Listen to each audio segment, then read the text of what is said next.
1932 जब एक कलम ने करोड़ों दलितों की किस्मत बदल दी या कहें छीन ली। एक आदमी अनशन पर बैठा था, दूसरा अपने समाज की जान बचाने के लिए झुक गया। पर क्या वो झुकना नहीं इतिहास का सबसे बड़ा धोखा था? भारत के इतिहास में बहुत से समझौते हुए, लेकिन 1932 का पूना पैक्ट उस काली स्याही से लिखा गया सच है जिसे आज भी पढ़ते हुए आत्मा कांपती है। एक तरफ गांधी जी का अनशन, दूसरी तरफ डॉक्टर अंबेडकर की मजबूरी। सवाल सिर्फ समझौते का नहीं था, सवाल पूरे दलित समाज की राजनीतिक आजादी का था। जो अधिकार दलितों को मिलने वाले थे उन्हें छीनकर बहुसंख्यक के भरोसे छोड़ दिया गया। क्या यह समझौता था या मानसिक गुलामी की एक नई चाल? दलितों को सवर्णों की दया पर छोड़ देना, यही था गांधी का असली चेहरा। लेकिन इसी पूना पैक्ट के अंधेरे में भी एक रोशनी थी, डॉक्टर भीमराव अंबेडकर। उन्होंने अपने समाज को टूटने नहीं दिया, बल्कि उसे इतिहास के सबसे मुश्किल मोड़ से उठाकर संविधान की ताकत तक पहुंचा दिया। अगर पूना पैक्ट दलितों की राजनीतिक हार था, तो डॉक्टर अंबेडकर की सोच उसकी आत्मा की जीत थी। उन्होंने समझाया कि हमें केवल सीटें नहीं, सोच बदलने की जरूरत है। और यही सोच थी जिसने दलित समाज को उठना सिखाया, बोलना सिखाया और आजादी के असली मायने समझाए। 1932 का वो साल भारतीय इतिहास का सबसे विवादास्पद मोड़ था। लंदन में हुई राउंड टेबल कॉन्फ्रेंस में जब ब्रिटिश सरकार ने डॉक्टर भीमराव अंबेडकर को अलग निर्वाचक मंडल, सेपरेट इलेक्टोरेट देने का प्रस्ताव स्वीकार कर लिया, तो यह दलितों के लिए पहली बार राजनीतिक आवाज पाने का मौका था। लेकिन जैसे ही ये खबर गांधी तक पहुंची, उन्होंने पुणे की अरवड़ा जेल में बैठे एक ऐसा कदम उठाया जिसे आज कई इतिहासकार भावनात्मक ब्लैकमेल कहते हैं। उन्होंने कहा, अगर दलितों को अलग इलेक्टोरेट मिला तो मैं अनशन करके प्राण त्याग दूंगा। सवाल यह था, एक आदमी की जान ज्यादा बड़ी थी या करोड़ों लोगों का भविष्य? गांधी का यह सत्याग्रह दरअसल दलित राजनीतिक आजादी पर सीधा हमला था, जिसमें उन्होंने जनता की भावनाओं को हथियार बनाकर अंबेडकर को नैतिक दबाव में झुका दिया। डॉक्टर अंबेडकर उस समय न चाहते हुए भी समझौता करने को मजबूर हो गए, क्योंकि यदि गांधी की मृत्यु होती तो पूरा देश दलितों को दोषी ठहराता। और इस तरह पूना पैक्ट साइन हुआ, जिसमें सेपरेट इलेक्टोरेट खत्म कर दिया गया और दलितों को सवर्णों की कृपा से कुछ आरक्षित सीटें दे दी गईं। ये अधिकार नहीं, भीख थी। लेकिन अंबेडकर ने इस हार को भी ताकत में बदल दिया। उन्होंने अपने समुदाय को समझाया कि अगर रास्ता बंद हो जाए तो हम अपना रास्ता खुद बनाएंगे। गांधी ने जहां दलितों को मुख्य धारा में मिलाने की बात कही, वहीं व्यवहार में उन्हें उसी जातीय व्यवस्था में कैद रखा गया। अंबेडकर ने इस अधूरे समझौते को भी एक चेतावनी की तरह लिया और संविधान निर्माण तक का सफर जारी रखा। पूना पैक्ट उनके लिए एक चोट थी, पर उन्होंने उस चोट को क्रांति में बदल दिया। यही वजह है कि आज भी यह सवाल जिंदा है। गांधी ने अनशन किया, लेकिन किसके खिलाफ? और डॉक्टर अंबेडकर ने समझौता किया, लेकिन किसकी जान बचाने के लिए? गांधी को आजादी का मसीहा कहा जाता है, लेकिन क्या उन्होंने वाकई दलितों को इंसान माना था या सिर्फ हरिजन कहकर उन्हें अपमानित किया? पूना पैक्ट के बाद जब गांधी ने हरिजन सेवक संघ बनाया, तो ऐसा लगा कि वे अब दलितों के लिए काम करेंगे, लेकिन अंदर की सच्चाई बहुत गहरी थी। गांधी दलितों को धार्मिक ढांचे में सुधार के जरिए समरसता देना चाहते थे, जबकि अंबेडकर दलितों को उस ढांचे से आजादी दिलाना चाहते थे। एक ओर गांधी मंदिर प्रवेश आंदोलन करते रहे, दूसरी ओर अंबेडकर ने सवाल उठाया, क्यों हमें उस दरवाजे पर जाना चाहिए जहां हमें अब तक ठुकराया गया। गांधी की नजर में दलित दया के पात्र थे, जबकि अंबेडकर की नजर में वे अधिकार के अधिकारी थे। गांधी हमेशा इस बात पर जोर देते रहे कि हिंदू धर्म में ही सुधार हो, जबकि अंबेडकर साफ कहते थे, हमें उस धर्म से मुक्ति चाहिए जो हमें इंसान तक नहीं मानता। यही फर्क था। दो सोचों में एक पुरानी सत्ता बचाने की कोशिश थी, दूसरी एक नई व्यवस्था गढ़ने की क्रांति। जब गांधी ने हरिजन शब्द दिया, तब डॉ अंबेडकर ने साफ कहा, हमें भगवान के लोग नहीं इंसान कहलाना है। गांधी का नेतृत्व सवर्ण मानसिकता के हिसाब से सुविधाजनक दलित चाहता था, चुप, सहनशील, और उनके बनाए नियमों में बंधा हुआ, जबकि अंबेडकर ने कहा सत्य के लिए लड़ो, भले ही पूरा समाज तुम्हारे खिलाफ हो जाए। यही कारण था कि गांधी को जब भी मौका मिला उन्होंने अंबेडकर को किनारे करने की कोशिश की, चाहे वह कांग्रेस की बैठकों में हो या संविधान सभा की राजनीति में। लेकिन अंबेडकर रुकने वालों में नहीं थे। उन्होंने अपनी हर हार को एक नई विचारधारा की नींव बनाया।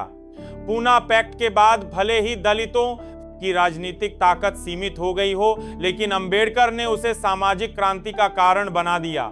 और यही वजह थी कि जब गांधी राष्ट्रपिता बने तब अंबेडकर संविधान पिता कहलाए, क्योंकि एक ने सत्ता बचाई, दूसरे ने समाज बदला। पूना पैक्ट को अक्सर एक समझौता कहा जाता है, लेकिन डॉक्टर अंबेडकर के लिए यह एक दर्दनाक राजनीतिक कैद थी। उन्होंने मजबूरी में दस्तखत किए। वो जानते थे कि गांधी के मरने से जो सामाजिक उबाल आएगा उसका सारा गुस्सा दलितों पर निकलेगा। लेकिन क्या यह फैसला इतिहास के सबसे ईमानदार नेता को मजबूरी में नहीं झुका गया? अंबेडकर की रणनीति दीर्घकालिक थी। वे समझते थे कि सिर्फ राजनीतिक अधिकार काफी नहीं, सामाजिक क्रांति जरूरी है। गांधी और कांग्रेस ने पूना पैक्ट के बाद बार बार ये प्रचार किया कि दलितों को अधिकार मिल गए हैं, लेकिन हकीकत यह थी कि दलितों को चुनने का नहीं, सिर्फ चुने जाने का अधिकार मिला था, और वो भी उन्हीं हाथों की मर्जी से जिन्होंने सदियों तक उन्हें गाली दी थी। गांधी के लिए यह एकता थी, लेकिन अंबेडकर के लिए यह शोषण के नए रूप को वैधता देना था। फिर भी उन्होंने हार नहीं मानी। उन्होंने कहा, मैं अपनी कौम को हारना सिखा सकता हूं, लेकिन झुकना नहीं। उन्होंने पूना पैक्ट को इतिहास की गलती नहीं बनने दिया, बल्कि इसे चेतावनी की तरह लिया और संविधान में ऐसे प्रावधान जोड़े जो आगे आने वाली पीढ़ियों को न्याय दे सकें। आज जब हम आरक्षण की बात करते हैं तो वो उसी यातना की कोख से जन्मा है। पूना पैक्ट ने भले ही उनके हाथ बांधे हों, लेकिन उनकी सोच ने दलित समाज को उड़ने की हिम्मत दी। पूना पैक्ट ने डॉक्टर अंबेडकर को तोड़ा नहीं, बल्कि उन्हें और ज्यादा रणनीतिक बना दिया। उन्होंने भले ही उस समय अलग इलेक्टोरेट का त्याग किया, लेकिन उन्होंने कभी अपने लक्ष्य को छोड़ा नहीं। वो जानते थे कि अगर आवाज नहीं मिल रही तो उसे कानूनी रूप से हासिल करना होगा। गांधी ने जहां जनता की भावना के नाम पर दलितों की राजनीतिक आजादी छीन ली, वहीं अंबेडकर ने संविधान में ऐसी व्यवस्था रखी कि फिर कोई भावनात्मक ब्लैकमेल दोबारा ना हो सके। उन्होंने समझा दिया कि केवल समाज सुधार की बातें करने से कुछ नहीं होगा जब तक सामाजिक न्याय कानून में न उतरे। गांधी के लिए दलित हरिजन थे, यानी भगवान के लोग, लेकिन डॉक्टर अंबेडकर ने कहा, हमें इंसान समझो, पूजा की वस्तु नहीं। उन्होंने यह स्पष्ट किया कि आरक्षण कोई कृपा नहीं, यह ऐतिहासिक अन्याय का हिसाब है। पूना पैक्ट के बाद उन्होंने केवल पीछे नहीं देखा, बल्कि संविधान सभा में जाकर एक एक अधिकार की नींव रखी। अगर गांधी असहयोग और सत्याग्रह के प्रतीक थे, तो अंबेडकर संविधान और संघर्ष के प्रतीक बन गए। उन्होंने दिखा दिया कि जहां सत्याग्रह रुक जाए, वहां कानून से क्रांति होती है। उन्होंने अपने जीवन से यह साबित कर दिया कि अगर तुम्हारा रास्ता छीन लिया जाए तो तुम अपने लिए नया रास्ता बनाओ, और वो रास्ता सिर्फ तुम्हारे नहीं, आने वाली पीढ़ियों के लिए आजादी की राह बन जाए। पूना पैक्ट को आज भी कुछ लोग समरसता का प्रतीक कहते हैं, लेकिन जिनके अधिकार उस दिन छिन गए थे, उनके लिए ये काला दिन था। डॉक्टर अंबेडकर ने उस दिन सिर्फ एक कागज पर हस्ताक्षर नहीं किए थे, उन्होंने अपनी आत्मा को कुचलते हुए अपने लोगों की जान बचाई थी। लेकिन यह सिर्फ जान की लड़ाई नहीं थी, यह सम्मान की लड़ाई थी, अस्तित्व की लड़ाई थी।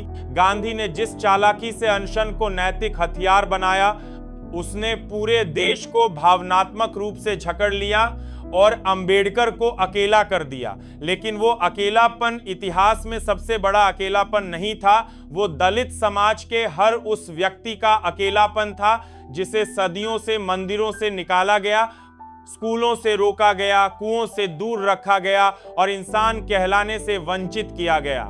डॉक्टर अंबेडकर ने इस अकेलेपन को आवाज दी। उन्होंने इस सामाजिक बहिष्कार को राजनीतिक आंदोलन में बदला। पूना पैक्ट के बाद उन्होंने कोई आंदोलन नहीं छोड़ा, ना शोषण के खिलाफ, ना ब्राह्मणवाद के खिलाफ। उन्होंने संविधान सभा में दलितों के लिए सिर्फ आरक्षण नहीं, सम्मान की बुनियाद रखी। जब गांधी ग्राम स्वराज की बातें करते रहे, तब अंबेडकर ने शहरों, फैक्ट्रियों, मजदूरों और शिक्षा की बात की, क्योंकि वे जानते थे कि दलितों को धर्म नहीं, विकास चाहिए। पूना पैक्ट ने भले ही एक अधिकार छीन लिया हो, लेकिन अंबेडकर ने आने वाली पीढ़ियों को सोचने, सवाल करने और बदलने की ताकत दे दी।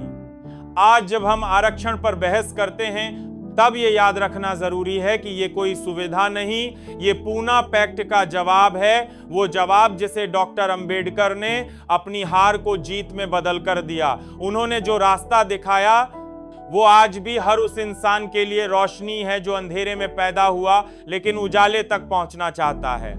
पूना पैक्ट को भले ही समझौता कहा गया हो, लेकिन इसकी असली तस्वीर यह है कि इसने दलितों को आत्मनिर्भरता से दूर करके उन्हें फिर से उसी जातिवादी ढांचे में बांध दिया जिसमें वे पहले से कैद थे। जिस तरह गांधी के अनशन ने जनता को भावनात्मक रूप से भड़काया, उसी तरह इस समझौते ने दलित समाज को यह यकीन दिलाया कि उनका अस्तित्व बहुसंख्यक समाज की इजाजत पर टिका है। यह सिर्फ एक राजनीतिक घटना नहीं थी, यह एक सामाजिक और मानसिक गुलामी को वैधता देने का खेल था। आरक्षित सीटें मिली, लेकिन चुने जाने का हक उन्हीं सवर्णों के हाथ में रहा जो सदियों से शोषक रहे थे। क्या इसे लोकतंत्र कहा जा सकता है? क्या यह वही आजादी थी जिसकी लड़ाई में अंबेडकर ने अपनी पूरी जिंदगी लगा दी? नहीं, यह समझौता अंबेडकर की हार नहीं थी, यह एक ऐसे युग की शुरुआत थी जहां उन्होंने साफ कह दिया कि अब अगर अधिकार नहीं मिले तो हम उन्हें बना लेंगे। डॉक्टर अंबेडकर ने इसके बाद कभी गांधी की नीतियों पर भरोसा नहीं किया और संविधान निर्माण के समय उन्होंने सुनिश्चित किया कि अब कोई अनशन आकर करोड़ों लोगों की किस्मत न लिख सके। उन्होंने कानून को हथियार बनाया, लेकिन क्या आज भी यह हथियार सबके हाथ में है? क्या आज भी वो दलित बच्चा जो गांव के स्कूल में बैठता है अपने अधिकार को आत्मसम्मान के साथ पा रहा है, या फिर वो आज भी पूना पैक्ट के हस्ताक्षर की कीमत चुका रहा है? आज भी यदि कोई दलित अफसर बनता है तो उस पर पहला आरोप यही लगता है, आरक्षण से आया है।